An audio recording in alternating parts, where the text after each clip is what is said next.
Alrighty, so this is our third project. This is the KTM little dirt bike roller. Got the 60 volt motor mounted on a aluminum plate. Bought this really nice piece of aluminum for like 15 bucks, and it's easy to work with. I might use that to extend the seat. And then we got this nice battery pack from a salvaged e-bike. It's putting out 52 volts, which is within what we need for our voltage requirements. So 48 to 60 volts DC, and we're running 52, so that should be fine. Got all our connectors.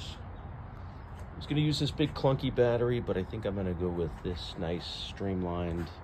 It's got a really cool look to it, kind of futuristic look. Want to get that battery mounted in there really well, and they get a nice seat mounted on the back, and get my chain aligned, and this thing should be ripping.